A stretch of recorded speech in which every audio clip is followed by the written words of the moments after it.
Chugga chugga chugga gong, chugga chugga chong, chugga gong.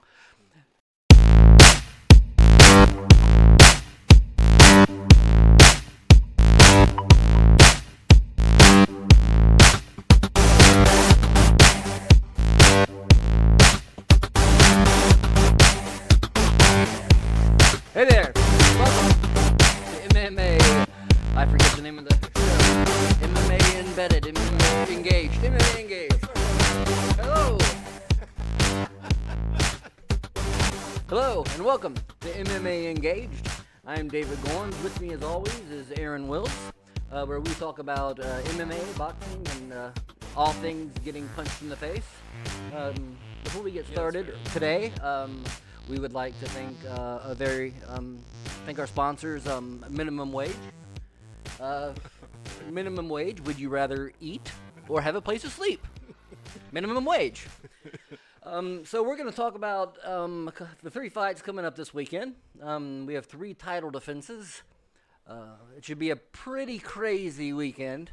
Aaron, what do you think about the Max Holloway, Alexander Volkanovski fight? No, I said that right. I said it right. You got there. Yeah. Eventually. Alexander Volkanovski. Who do you think's going to win that one? I think Alexander Volkanovski upsets. Really? Yeah, and yeah, I hate picking against Max. I think he is one of the best ever. But everything that I've seen from Volkanovski just says that nothing stops him. Yeah, he's too strong. He's too powerful. The guy has spent his life playing in rugby or lacrosse or something against giants. I think he walks through. Max's big thing is punches and bunches and overwhelms you. I just don't see him overwhelming Volkanovski. I don't think it's going to happen. So yeah, I think it all depends whether it goes to the ground or whether it stays on the feet. I think Holloway probably has the advantage on the ground. Volkanovski has the. I'm still not saying that right, but he's a better stand-up fighter. It isn't that there isn't that big of a difference between the two. No, it's definitely a pick'em fight. Yeah, for sure. I mean, whoever wins, I'll tell you what'll be a surprise if it's a boring fight. Yeah. If it's a boring, I don't think it will be a boring fight. I don't think Max Holloway can do a boring fight. I think that's the only thing that's going to surprise anybody, except for each other's camps, is that if it's a boring fight and people boo. You know what always scares me about Holloway? I'm afraid the man's going to get his ears ripped off. I swear to God. Yeah? Yeah, I feel like he's going to catch one behind the ear, and the ear's just going to rip right off. Yeah. This is a weird thing. We're talking about what's scary. I always get terrified when I watch skinny guys fight. Oh, because their legs are going to snap? Yeah, I'm terrified of why. I've seen it twice now with Corey, and I forget his last name. Silva? Anderson Silva? Yeah, that was a nasty break. The first one I saw was Corey, and he was on The Ultimate Fighter a long time ago, and it was disgusting. Yeah. And then did you see the Louisville player a couple years ago? No, so I did. Oh. I refused. Oh. I avoided it like the plague. Yeah. And refused. Oh man. You're about a basketball game, right? Yeah. I think the bone was sticking out of the leg. Yeah, I wanted nothing to do with that. It was all over the internet, and I don't do compound fractures at all. I do think the funniest video the internet's ever produced. I don't know if you've ever seen the downhill skieler. Oh yeah, where his leg breaks like 19 times. And he hits the rock. Yeah. And it breaks, and it comes up and kicks him in the head. Yeah. And then it continues to break. Yeah. Like 19 different breaks. Yeah, that's internet gold. Mm-hmm. But you don't actually have to see the bone break. Yeah. And maybe it's because it's under layers that I'm okay with it. Yeah, so gun to your head, Holloway, Volkanovski. Volkanovski. I think he wins. Decision? Do you think it goes? No, I think he knocks him out. I'm going to pick Volkanovski in the 4th for knockout, and I think they run it back, and Max beats him. Yeah, I think that's the way. Now we'll have to see what happens. I can change my idea, but yeah, I think they'll run it back, and then Max beats him. I just think they're the only two at 145. I know everybody talks about how deep that division is, but to me, it's not. It's you've got 2 or 3 guys at the top, and that's pretty much it. I think they're going to juggle the title back and forth for the next probably 18 months or so. Max will be forced to go up to 155. He'll contend, but he'll probably never win the title. Yeah, it's hard for me to pick against Max Holloway because I've always picked against Max Holloway, and he always proves me wrong. That was my problem with Conor forever. So I'm going to go with Max, and I'm going to say he submits him. Submits him in the third. Yeah, I think you're right. If it goes to the ground, for sure, Max definitely has I don't know if advantage is the right word. He definitely has the tools to win. If it goes to the ground, his success possibility goes way higher. But on the feet, I think he just is going to try to overwhelm, and I just don't see. He'll get caught coming in. Well, I think that he's going to get tired. I think the first and second round. Is Volkanovski a good counterpuncher? I don't know that we've seen a whole lot of counterpunching. It's just grit and toughness, man. Mm-hmm. He has power, unlike almost anyone that's ever fought at 145, with the exception of maybe Conor. Mm-hmm. Is the only other guy I can think of that had that kind of power. Did Conor fight at 145? Yeah, that's where he made his I thought he thing. Fought at 155. So he transitioned up, but he initially came in and fought at 145. Eventually, he's the person who dethroned Jose Aldo and knocked him out in 13 seconds. Right. And that was at 145. Oh, okay. Yeah, so he knocked him out at 145. Before that, he beat Dustin Poirier at 145. He knocked him out. He had knocked out Chad Mendez at 145. He knocked out it's escaping me. That's okay. That's a good resume. Yeah, I mean, there was somebody else he knocked out at 140. I mean, but the thing was that that was earlier in Conor's career when he was killing himself to make the weight. I mean, if you look at that old footage of him on the weigh-ins, he looked like death. But he was just determined. He was young enough to kind of bounce back. So his power was unreal. To me, Alexander's the only one I've seen that has that same kind of power at 145. And you got to remember, Alexander is a guy that walks around probably 40 pounds or 45 pounds heavier than 145. He's around 185, 190 walking around. The guy cuts a tremendous amount of weight and gets down really low. Now, he stays that low now that he's fighting, but again, the guy played, I swear it's rugby, I can't remember, but was playing against 230, 240 pound guys and was doing well. What do you think about someone like Paulo Costa? We were talking about he went into the fight 185 against Romero. He showed up on fight night at 213. That's quite a weight difference. That's a problem. I think it's only a matter of time before we see somebody die. And it's going to have to be on a large scale. If you look at someone like Israel Adesanya, who walks around at like 183, and Paulo Costa will come in at 215. Well, the reports of Adesanya walking around at that weight they're actually inaccurate. They say that out of camp, he's really around 200 pounds. Oh, okay. But when he hits camp, and he starts getting into shape, he's probably the low 190s. Well, he still has almost nothing to cut. Yeah. And he's young, so 7 or 8 pounds isn't a huge deal. But to your point, I think weight cutting is a huge problem in MMA. It stems from high school wrestling and so on. It needs to change, but it's not going to until someone dies. Someone will have to die in a major promotion. It'll have to be Bellator or. Isn't there like a 30-pound gap? Like even if a heavyweight, like if a 265er wanted to fight like someone 205? No, as long as you're 206 or I guess 207. So as long as you're in the weight division. As long as you're in the weight division, you're in the weight division, yeah. Okay. Yeah. And it's weird because we've just kind of accepted the terms for the weight classes in the UFC. They're not even really the real weight classes. Welterweight wasn't 170. Yeah. All these weights really weren't what they were. They just made them that. Well, I mean, we have, I don't know how many different boxing organizations, and they all have cruiserweights and super cruiserweights and super welterweights and light welterweights and light heavyweights and paperweights. Yeah, it gets crazy. I'm fine with all of that. Everybody talks about the 165-pound division or making, the Franklin weight, what was that, 190? 195, yes, 195. I'm fine with any of those. I really think that you need to break up the heavyweight division, though. I think you need to probably go around 120 or 225, 230. So 205 to like 230, and then 230 up to like 265 or 270, something like that. I think the reason being is really, if you look at the bigger guys, very rarely do you get really good fights, guys who are 250, 260. The only reason you call it a good fight is because it ends up in an early KO. I mean, we saw a good fight If they weather the this storm. past weekend with Overeem. Yeah, did we really? I mean, was it really a good fight? I think it was a good fight. Overeem fought a really good fight. I thought Overeem fought a great strategic fight and was doing what he had to do, but I was kind of bored with it. I thought we were exactly what happened. I just didn't expect it to happen with 5 seconds left. We were just counting down. Everybody was just on a stopwatch until Overeem got knocked out. Yeah. Because that's just where he's at in his career, unfortunately. I don't know.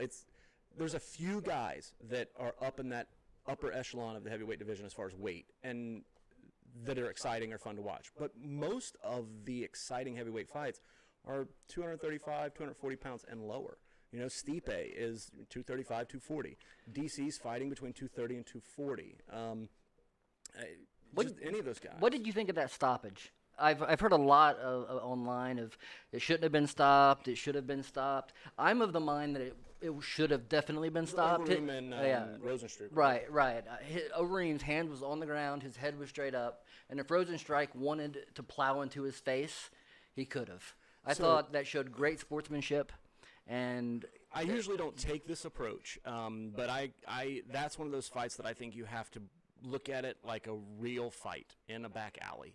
Most of the time, I don't like that analogy. Mm-hmm. I think it's silly because we're not doing that. But in that instance, I think you have to, because really no one really hurt the other one the whole fight.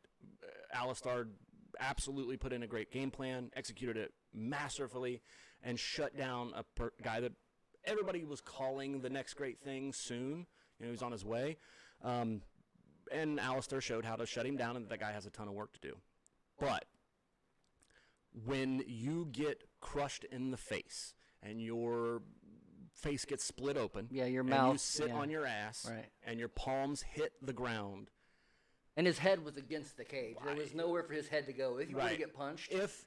Here's the only thing: if you're of the opinion that the fight shouldn't have been stopped and that shouldn't have happened, then what you're really saying is, hey, I wanted Alistair to get destroyed in the face at least one more time, then the bell ring, and then Alistair, while being helped to stand and put his face back together, his hand would have been raised for a decision. Right. Because that's what would have happened. Right. And he would have been a mess. Mm-hmm. I mean, he was a mess anyway, but another punch like that would have disfigured him bad. Well, yeah, I mean, the ref's job is to protect the fighter. And on top of that, when Alistair stood up, he didn't come forward towards Rozenstruik, like, hey, the fight's still going on. He came up and kind of stumbled and went to the side. Oh, he was hurt. I think, and I don't think you're going to hear out, and maybe I'm wrong, I haven't heard this yet, I don't think Alistair has clamored that it was a bad stoppage. No. Look, who won the fight? And I think Rozenstruik won the fight.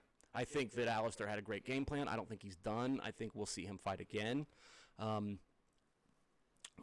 The real big problem here is that unfortunately Rozenstruik thinks all of a sudden that he is a contender and of the elite status, and called out Francis Ngannou. And I got news for Rozenstruik. You do not want that. Watching you not be able to penetrate the defense of Alistair Overeem, and it wasn't great defense. All he did was cover the front of his face, and you couldn't do anything with that. You are calling out the Predator? Whew, I don't know.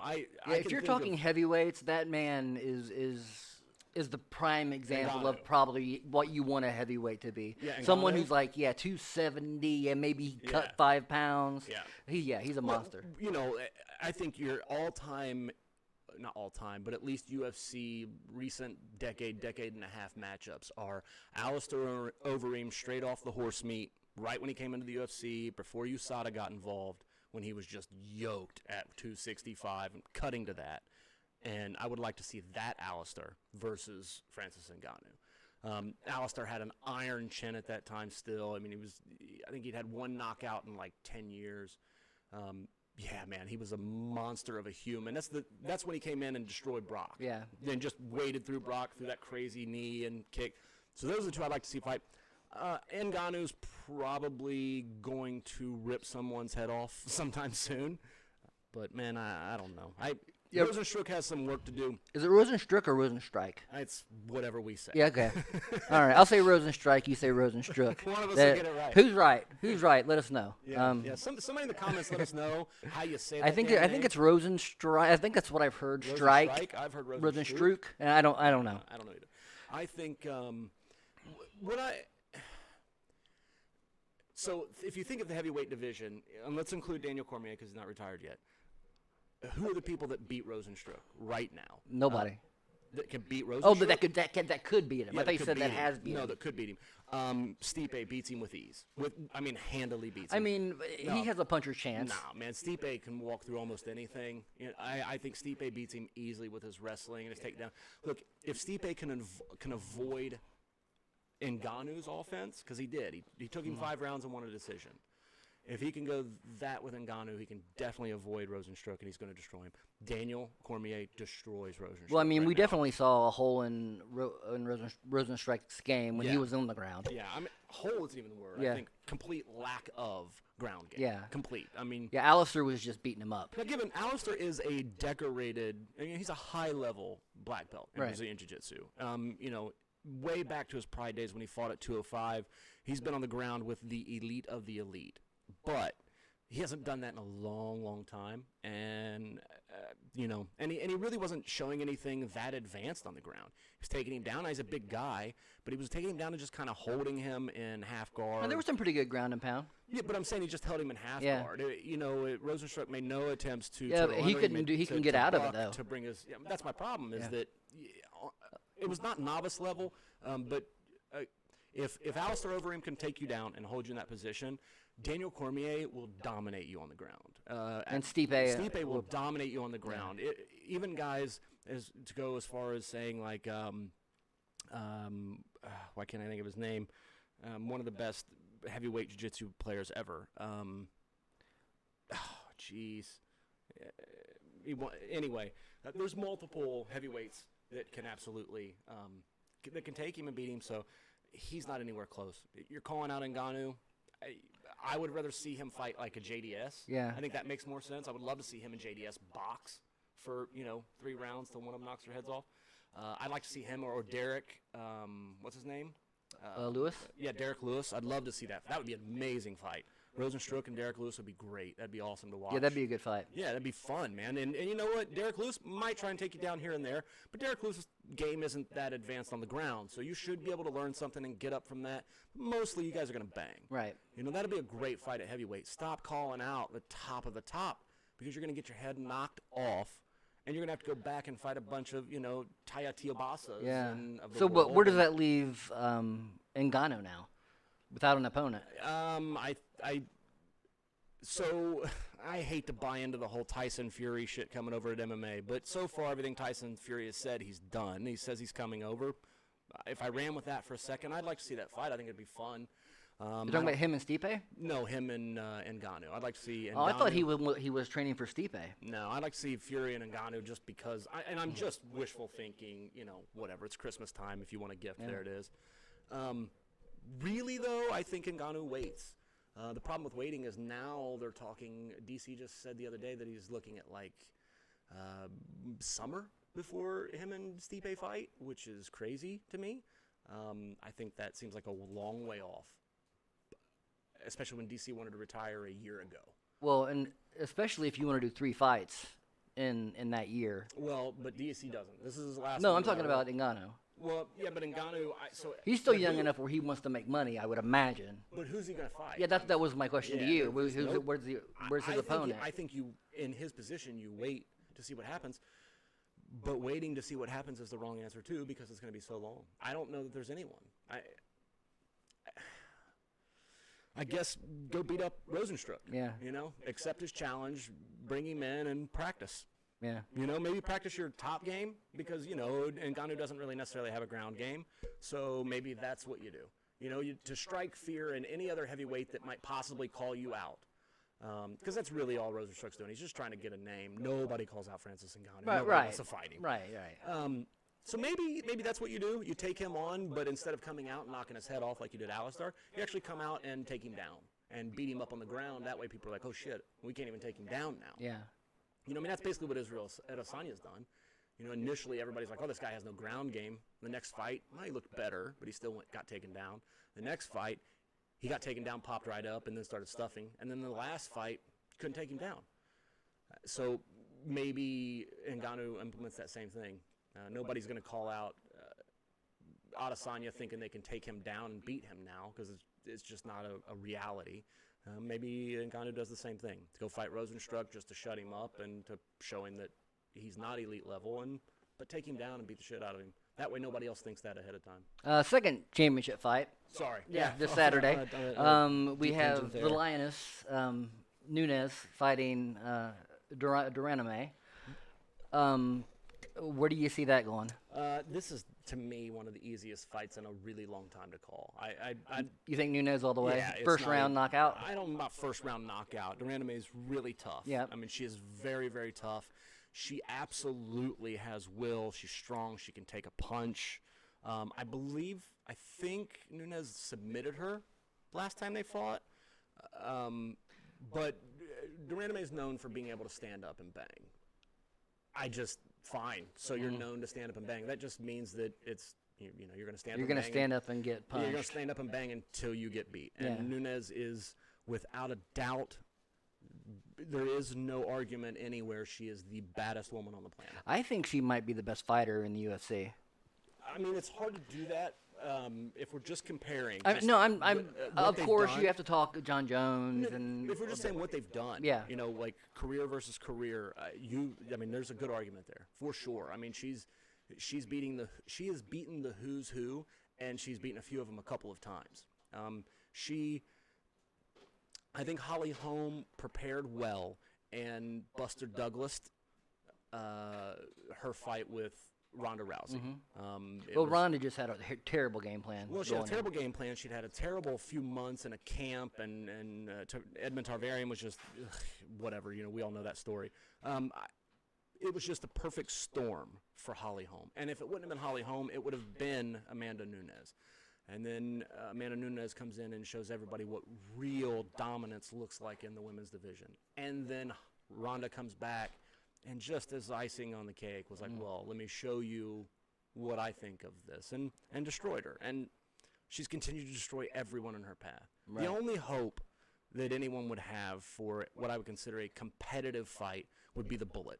If we can get Shevchenko serious and really dedicated and give her like a year to only think about Amanda Nunes and come up with a solid game plan, I could see her putting up a fight. You think Nunes drops to 125? I mean, she already has the titles for 145 and 135, so she's already pretty much cleared out those divisions. Is she gonna lose weight? And maybe. Why? I mean, why? I mean, why to be a champion in 3 different weight classes? I think she runs the risk of depleting herself and opening herself up for a flash KO. And that's my problem with that theory or that idea, is that when you dehydrate like that and you really try and cut that hard, your body is just not recovered. It's not where it needs to be. She's shown at 135, that's her weight. She looks good, and I don't know. I guess I would have to see what she looked like at 125, but I imagine she would probably be pretty dominant. I'm sure she would be super dominant, but you're exposing yourself to a flash KO. Yeah. You're dehydrated. The brain isn't where it needs to be. The body's depleted, and it's easy to get knocked out like that. And then that's the thing. It's not only do you have to make 125, but real high level fighters will have got down to that weight or at least close and sparred, and they'll push themselves and they'll know, and then they're still working hard the last 2 weeks of their camp while they're starting to cut. And that's usually when you hear fighters, he got knocked out 8 days ago, or he had a really hard sparring session 14 days ago. Well, that's why, is because they were starting the cut and it was bad. Yeah, but you can also go up to one of the sports science places and say, I want to lose 10 pounds off my body, like Macy Barber did, whenever right. and she is now a 115, where she was a 125. I think that's Jose Aldo is now fighting 135. He just lost all that weight. Yeah, but have you seen pictures of him? Yeah. Yeah, I mean, he looks like a skeleton. And you're talking about a guy who had problems making 145, and you're later in his career. And isn't it weird how all of a sudden, all these people are going down in weight? Thanks, USADA. I mean, really, that's what this is all about. Jose Aldo used to have issues making 145. And now he's going to cut to 135? Let me tell you who doesn't have these problems. Guys like Frankie Edgar. Frankie Edgar is a fucking machine. That dude has fought, he probably fought a heavyweight at one point in his career, how crazy he is. And he still can go down to 135 easily. He can go to 155, 145, 135. That's because that guy is natural, you know? He works his ass off in the gym. He can cut weight because he's got weight to cut. It's there. Well, he seems to be able to gain weight evenly. That's what I mean. As well. I mean, he can I mean, I do not. problems. I gain all my weight in my belly. My legs we're are not professional. Right. I'm Race just car like. Yeah, I'm machines just of saying. Humans. Right. So, yeah, man. I get it. I see what you're saying. To me, I don't see why Nunes would do it. What, you want another title? You're already the baddest woman on the planet. You getting one more title? All right, this is a better way to say it. It will change nothing in the narrative for me. She's the baddest woman on the planet. So if she goes down and beats up on some 125ers, okay, cool. You're still the baddest woman on the planet. What are we going to say next? Hey, will you go down to 115 and fight two of them at a time? Yeah. To prove. I mean, to me, that's all that is we're all looking for her to do something to prove to us what we already know. She is the baddest woman on the planet, end of discussion. And, like you said, maybe the baddest fighter on the planet. I mean, just looking for her resume alone, Jones is the only one that I can think of that's come close. And by name alone, Jones has surpassed her in the people he's beat. But a lot of the people Jones beat was at the tail end of their career, and they were of the old guard. They were guys that were fighting at 205 that weren't 205ers. We've seen that. I mean, Lyoto Machida's gone down. Rashad Evans should have went down long ago. Rampage, if he had any discipline, would have fought at 185 and 205. Shogun, he's a 185er. These guys were all fighting up a weight division that they shouldn't have been fighting in because they wanted speed, and they were putting on weight because they were taking Mexican supplements. Do you think we'll see the Adesanya-Jones fight in 2021?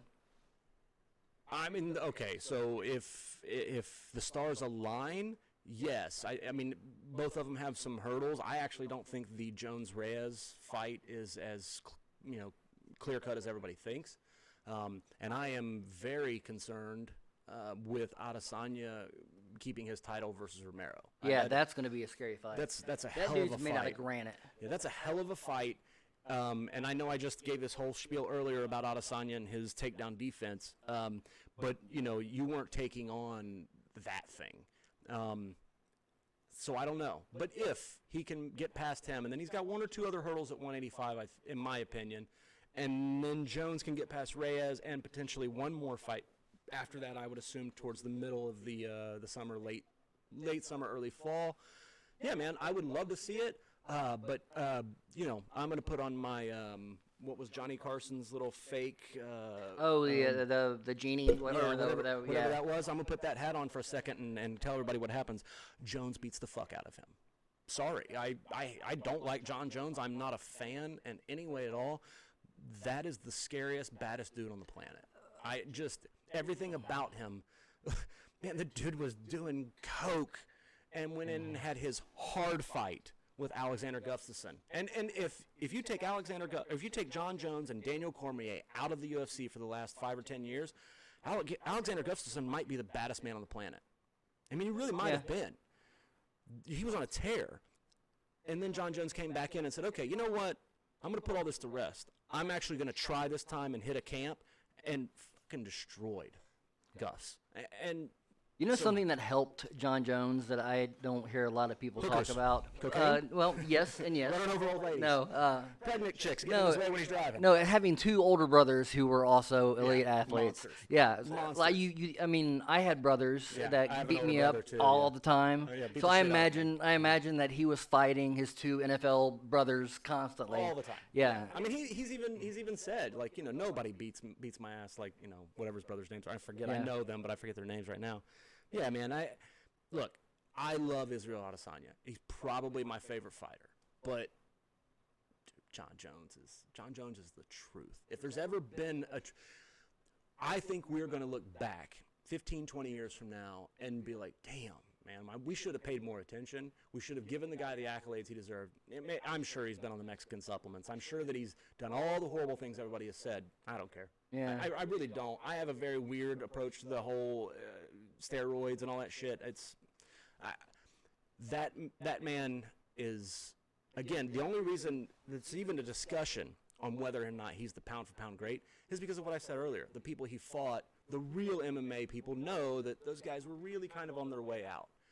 So, now he did beat a juiced Vitor Belfort, and that was an amazing fight, and he fought through adversity, basically got his arm dislocated, and still fought through it, and then finished Vitor. That was a hell of a fight. Put Lyoto out on his feet, choked him out. That was a hell of a fight. But and we're talking about I love Chael, but that wasn't much of a fight. Yeah. It really wasn't. The Shogun fight wasn't much of a No, fight. Chael put up a good fight. He just. What's that? He put up a decent Chael fight. put up the best fight he could put Yeah. up. But, Chael's a guy who doesn't like being overwhelmed with punches, and you knew that's what Jon Jones was going to do. He's long, he's rangy, he's got sharp elbows, he's got good boxing, so everybody knew kind of what was going to happen, and that's what happened. Everybody Jon Jones has beat, there's this little thing like, Rashad, Rampage. Here's a little thing most people don't forget, or people do forget. Rampage was the only person at the time that went the distance with him. When was the last time you heard Rampage going the distance with anybody? He doesn't go the distance. I mean, he either knocks them out or he ends up getting submitted. But he went the distance with Jon Jones. So I think that's why people are slow to call him the greatest ever, but he is the greatest of all time. There is no argument, man. There's just not. DJ was amazing, and he's still in that argument. Well, as far as records go, I think sure. I think everything. Sure. I think GSP is right up there. I love GSP. I think if you put Jon Jones and GSP and they're both 170. That's tough to say. Yeah, I know, but. Look, who's the better martial artist? GSP. Who's more disciplined? GSP. Who has more tools to beat you? GSP. Who is probably better individually at each thing? GSP. Yeah.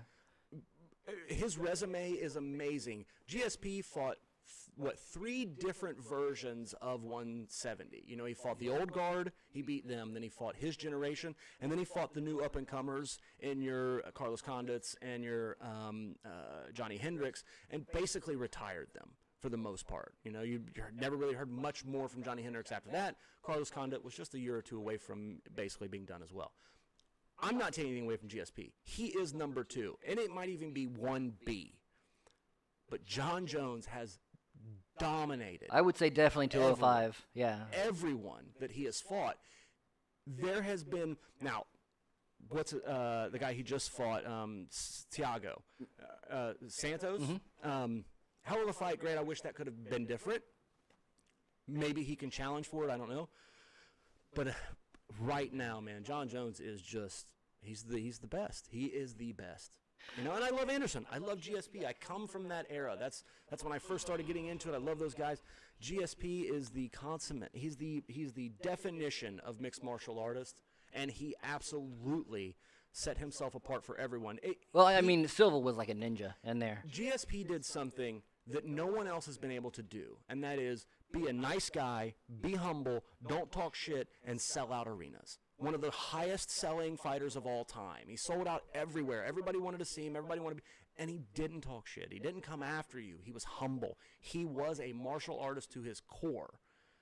To me, that speaks volumes to who he is. So he might be the greatest mixed martial artist of all time, maybe. Jon Jones is the baddest dude on the planet. I'm just talking about baddest dude. Who's kicking whose ass? Who is the toughest dude you know? Okay. Who's the baddest guy you've seen? Let's say you're in a dark alley. You have to fight Jon Jones or Francis Ngannou. One is one way, one's the other. Who are you going to go towards?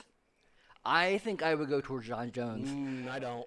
I go toward Francis Ngannou because I have 2 theories here. A, I might be able to reason with him. Ooh, I might be able to talk Jon Jones into doing coke with me, though. Yeah. No, Jon Jones isn't going to knock you out right away. He's going to cut you.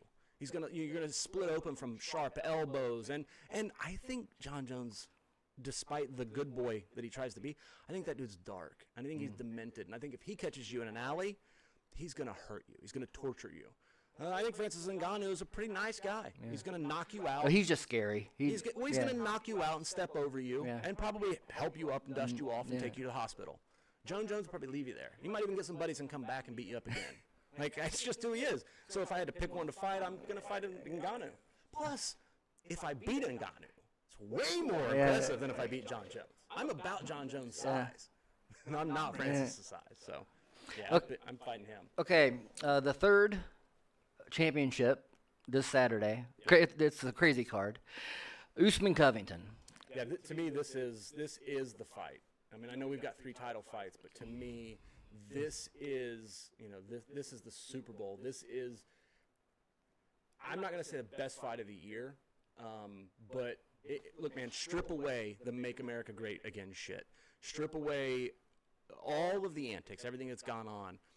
You've got 2 of the absolute best welterweights on the planet. I mean, period. Bar none.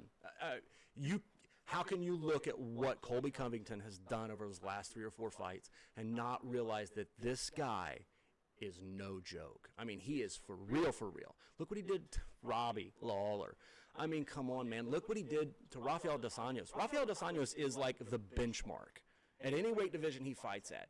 That's a tough fight. It's a tough out for anyone. Man, I watched that fight again the other night, and he never stopped. Colby never stopped. I mean, just constant throwing, kicking, throwing, duck, and takedown. I think in the first round he had, I think it was either 6 out of 9 takedowns in a one round. They're both really good about taking their opponent to the cage. And what Usman did against Tyron Woodley was one of the greatest performances I've ever seen. Yes, we could say that Tyron Woodley didn't look like Tyron Woodley, but that isn't an excuse. Right? No, Tyron Woodley did not look like Tyron Woodley. Guess why? Because Kamaru Usman made him look that way. That's my opinion. I get it. He was off his game, but he was off his game for a reason. Because he got frozen in the first round. He got stuck in the face. He couldn't handle the pressure. He couldn't handle the wrestling, and he got dominated for 5 rounds. That was one of the most lopsided decision victories I've ever seen. Hey, I barely knew who Kamaru Usman was before that fight. I know who he is now. Yeah, I think this fight is definitely going to be a grind fest. I think it's probably going to go to a decision. How do you see it playing out? So I kind of think the opposite of you, and this is I'm hoping for the opposite. A lot of the times when you get 2 highly skilled people in a certain aspect of fighting, they kind of cancel each other out and they're both forced onto something else. I think that might be what happens here. Both of them are high-level wrestlers. Both of them are really, really good up against the cage. I kind of think like that might cancel it out, and we might see these 2 guys box and kickbox for 5 rounds. If that happens, Colby Covington in a decision. Usman might win a round because he'll be forced to go for a takedown in like 4 or 5 to try to get a submission. But I think Colby's volume alone would win him the fight. However, Kamaru Usman has power, so it could be a KO early. Yeah, and it seems like Usman has a chip on his shoulder coming into the fight. I think he is. Not only does he not like Colby Covington's shtick and what he's doing, I don't think he necessarily hates Colby Covington. I think that's kind of a little bit of a build-up. But I think he's looking at this from a political standpoint, whereas I know you're faking the funk here and this whole MAGA bullshit. However, my people don't know that. So I've got to represent on this level. And I think the kind of prideful man that Kamaru Usman is, that's what he's taking into this. He's taking in the weight of, I'm not only fighting you, I'm fighting this BS shtick you have, and I have to represent. And that's either going to help him, but more than likely, I think it's going to hurt him. I really wouldn't mind seeing a grappling match for 5 rounds. No, it would be amazing to watch those 2 grapple. Yeah. That would be a phenomenal match. I just don't know that we're going to get it. I think Kamaru Usman's going to be a little too emotional. I think he's going to blow his wad in the first or second, trying to go for too much. And because of that, Colby Covington's volume is going to overwhelm him, And I think, unfortunately, it pains me to fucking say it, but I'm picking Colby Covington by decision, and I'll say Colby Covington by decision. Yeah, I'm right there with you. I'm hoping. Right. I'm hoping that he gets cracked in the first round and then just gets manhandled and ragdolled for another 4. It'd be wonderful. But he's a grinder. Yeah. He grinds every fight. You're not going to see a knockout. I don't think in this fight. No, he doesn't have the power. Yeah, I think he's had like 1 or 2 TKOs. I mean, was he fighting an old man or something? I can't. You're right, for sure. I mean, you can look at him when he fights. He doesn't have the build. I mean, you can look at that guy and be like, yeah, he's probably not knocking anybody out. He just doesn't have the way his arms and shoulders and his traps look. He just doesn't look like the kind of guy that's going to knock people out. I don't understand how people have slept on him this long.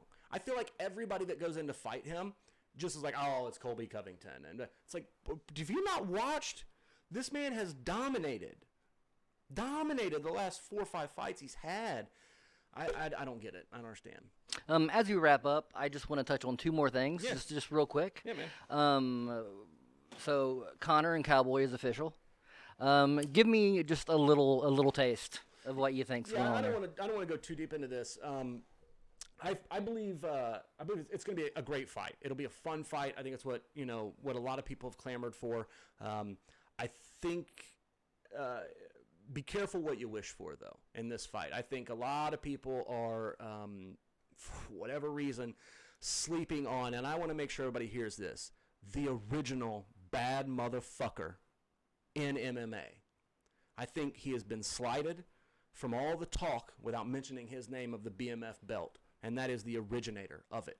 You can't have a ranch named that and not be that man. You're talking about a guy who would skydive and then ski-doo on his way in to whip your ass nonstop. And we're going to just pretend that this isn't the baddest I mean, he's got every possible accolade you could get in the UFC. Yeah, Robbie Lawler's also one you could throw in there. For sure. Yeah. Absolutely. For sure. How in the world are we just acting like, well, Conor got the easier fight between him? Man, I'm not saying Gaethje's a pushover. He's not. That's a hell of a fight, too, and he's younger. Oh, that's a harder fight, and I get it. I just don't. It's like, are you kidding me? We're all acting like this is a tune-up fight. This is Donald fucking Cerrone, man. I don't know. To me, it's crazy. And the biggest issue here that people just aren't seeing, maybe, or maybe I'm, wishful thinking. I like Conor. I think it's fun. I always enjoy watching him fight. They're fighting at 170 by choice. Now, people forget the reason he fought 170 the first time is because it was a last-minute fight or last-minute replacement with Nate, and Nate couldn't get down to 155. So Conor agreed to fight at 170 on like 8 days' notice. Well, Nate beat him. Well, Conor is a hell of an athlete and a hell of a professional and a serious competitor. So when he got the rematch, he said, no. I want it at 170 again because he wanted to prove something to himself. Man, I respect the hell out of that. But that's why he fought at 170. And I got news for you. Against pillow-punching Nate Diaz, and I don't mean that to be disrespectful, but Nate Diaz doesn't knock people out. He pitter-pats you in the face until you can't take it anymore, and that's how he beats you. And usually you end up going to the ground, he submits you. That's who he is. Against that guy, Conor didn't knock him out. He didn't put him away. A lot of people haven't knocked out that devastating Nate Diaz, left hand that Conor has is reserved for 155 and 145. And at 170, Conor said it himself after the first fight. That man was too big. I didn't understand that at the time. That's why in the second fight, Conor didn't go for the big KO. He went to try to just, fight back and forth. So I think he's lost that. I think he's out of touch with those things. I think he's going to go in trying to just get him back on the main stage. Okay, good. Hang on, all right. And I think he's going to come in at 170 because he doesn't have the desire and the drive to make 155 anymore. And if you can't have the desire to fight at the weight class you're supposed to fight at, then how can you tell me you're going to have the ability and the desire to train hard enough to beat the baddest motherfucker that we've seen in the UFC? Yeah, and we'll talk about more about that in the next episode. I'm not going to break down the fight. I'm just, this is the way I see it. It's Donald Cerrone. Why are we sleeping on Donald Cerrone? Seriously. So we would be remiss if we didn't mention Khabib versus Tony. Is it Khabib or Habib? That's another one. Tell me, is it Habib or Khabib? I've heard it both ways. It depends on what part of the planet. Yeah, I mean the from, dude. I call him Khabib. I'm probably wrong. Yeah, I've heard both. Yeah, I'm probably wrong. Maybe we should just call him by his last name. Yeah, because that's way easier to say. Yeah, Nurmagomedov. Yeah. I think if you say it fast enough, that's what we should do. From now on, if you have 3 syllables or more in your last name, we just say it quick. Nurmagomedov. And then Volkanovski. We just say him fast and no big deal. It's a hell of a fight, man. I don't want to go deep in that. It's a pick'em fight for me. We're going to learn a lot about both those guys, and I'm super excited. I cannot wait.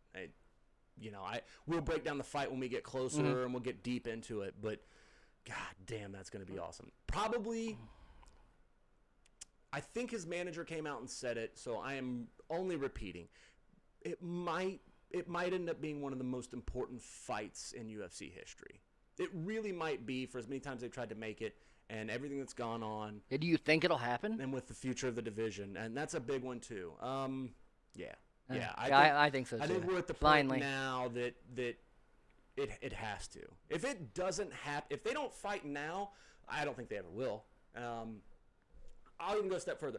If this fight doesn't happen, whichever one ends up being the reason, we might not see him in the UFC anymore. I think at this point the UFC has to have lost. I think millions. I think Khabib has to retire then. If I think the UFC. I mean, think of the millions that the UFC has lost in promoting this fight. Now this will be the 5th time that they've promoted this fight and it's fallen out. So that's millions and millions and millions lost, and then having to kind of limp your way through whatever fight card they ended up bailing on. I could see it being a real big problem if this doesn't go through. I could be dead wrong. It's hard to give away a cash cow. I get it. But, man, if this fight doesn't go through, I think you also see there'll be some integrity lost on the side of MMA if this fight doesn't happen. I think a lot of people will kind of be like, they'll poo-poo the MMA. Like, well, look, how many times are you going to try to make – and let's face it, those two guys are the best of the best right now.